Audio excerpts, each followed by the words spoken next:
Emel Örgü YouTube kanalımdan herkese merhaba. Hoş geldiniz örgü seven arkadaşlarım.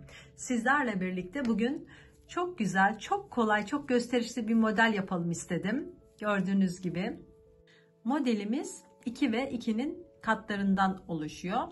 4 sıra yaptığımızda tamamlanacak modelimiz. Artı 1 artı 1. Buradaki ben ilk ilmekleri boştan alıyorum. İpimde orta kalınlıkta bir ip.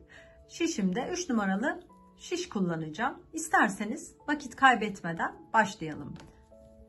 Örneğime başlamadan önce ücretsiz kanalıma abone olursanız beni çok mutlu edersiniz. Yorum yapmayı da unutmayınız lütfen.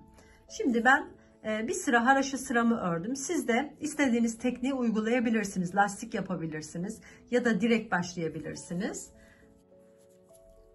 Evet, ilk ilmeğimi örmeden aldım.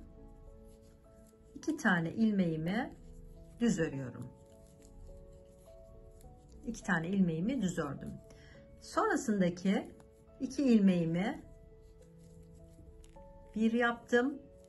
Üzerine bir doladım. Burada bir tane örneği kurmuş olduk.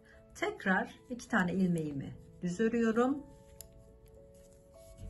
2 tane ilmeğimi kesip bir ilmek yaptım. Üzerine bir ilmek doladım, arttırma yaptım ve tekrar 2 tane düz örüyorum. Yine 2 ilmeğimi kestim, arttırmamı yaptım, 2 tane ilmeğimi düz ördüm. 2 tane ilmeğimi kesiyorum, bir yapıyorum, üstüne bir ilmek arttırdım, 2 ilmek düz örüyorum. Bu şekilde sıramızı tamamlıyoruz. 2 tane ilmeğimi kestim, doladım. Evet, 2 ilmeğimi ördüm. 2 tane ilmeğimi bir yaptım, doladım. 2 ilmek düz ördüm. 2 tane ilmeğimi bir yaptım, doladım. Başta 2 tane ilmeğimizi düz örmüştük. Son 2 ilmeğimi de düz örüyorum. En son ilmeğimi de örüp sıramı tamamlıyorum. Örneğimin ilk sırası bu şekilde. Şimdi ikinci sırasına geçelim isterseniz. Örneğimin ikinci sırası. İlk ilmeğimi örmeden aldım. Sonrasındaki ilmeğimi ters örüyorum. Arttırdığım ilmeği de ters örüyorum. Bütün ilmeklerimi ters örüp bu şekilde arttırdığım ilmekleri de ters örüp sıramı tamamlıyorum. Ben de sırama devam edip geliyorum. Modelimin 2 sırasını tamamladım. Şimdi 3. sırasındayız. İlk ilmeğimi örmeden aldım. Şimdi buradaki 2 tane düz ilmeğim vardı. O düz ilmeğimi yine 2 tane düz olarak devam ettim.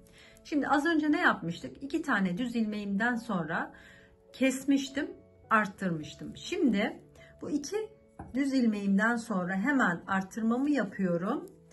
Bu diğer 2 ilmeğimi kesiyorum. Bu şekilde.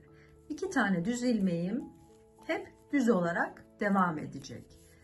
Yalnız arttırmamız biraz önce kesip arttırmıştım. Şimdi tam tersini yapacağım. Kesmeden önce arttırmamı yapıyorum. 2 tane ilmeğimi kesiyorum. 2 tane düz örgümü ördüm.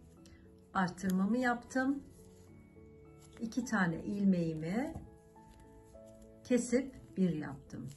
Bu 2 tane düz ilmeğim zaten 2 düz olarak devam edecek. Arttırmamı yaptım. 2 tane ilmeğimi bir yaptım. 2 tane düz örgümü ördüm. Arttırdım. 2 ilmeğimi kestim, bir yaptım. Yine 2 tane düz örgümü ördüm. Arttırmamı yaptım. 2 ilmeğimi bir yaptım. 2 tane ilmeğim düz, arttırdım. 2 tane ilmeğimi bir yaptım. Burada yine en başta ördüğümüz gibi 2 tane düz ilmeğim 2 düz olarak devam etti. Son ilmeğimi de ördüm. 3. sıramı tamamladım. Şimdi 4. sırada yine 2. sırada yaptığımız gibi ne yapacağız? Bütün ilmeklerimizi bu şekilde sıra sonuna kadar haraşa olarak devam edeceğiz. Yani ters öreceğiz. Arttırdığım ilmeği de ters ördüm. Sonrasındaki ilmeklerimi de ters örüyorum. Arttırdığım ilmek yine geldi, ters ördüm.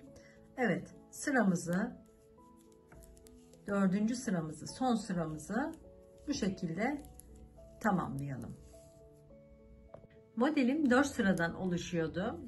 Şu anda modelim tamamlandı. Şimdi ne yapacağız? Modelime devam ettirmek için diğer sırada şimdi tekrar en başta yaptığımız gibi o şekilde devam edeceğiz. Ne yapmıştık ilk başladığımızda? 1. sırada ne yaptıysak o şekilde. Mesela 4 sıra ördükten sonra tekrar 1. sıraya döneceğiz. Yine 2 tane ilmeğimi düz ördüm. 2 ilmeğimi düz ördükten sonra 2 ilmeğimi kesmiştim. 1 yapmıştım. Sonra arttırma yapmıştım. 1. sırasında. 2 tane ilmeğimi örüyorum. 2 tane ilmeğimi kesip 1 yaptım. Sonrasında arttırma yaptım. 2 tane düz ilmeğimi yine düz ördüm. Bakın düz ilmeklerim hep düz olarak devam ediyor. Sonrasında 2 tane ilmeğimi kestim, artırdım. 2 ilmeğimi düz ördüm. Buradaki 2 ilmeğimi 1 yaptım, arttırdım. Bu sırayı da bu şekilde devam ettirelim. Evet, sıramızı tamamladık. Yine örneğimizin arka yüzünde hep aynı şekilde bütün sırayı ters örgü örüyoruz. Bütün ilmeklerimi ters örerek sıramı tamamlıyorum. Evet, ikinci modelimizin ikinci sırasını da tamamladık. Zaten ters yüzde bütün ilmeklerimizi haraşo olarak devam etmiştik. Şimdi 3. sırasında burada bir değişiklik oluyor. Şu 2 ilmeğimi de yine düz yapmıştık. Bu 2 ilmeğim hiç değişmiyor. Bunu biliyorsunuz. Az önce ne yapmıştım ben? 2 ilmeğimi kesmiştim, arttırmıştım. Şimdi tam tersini yapacağız.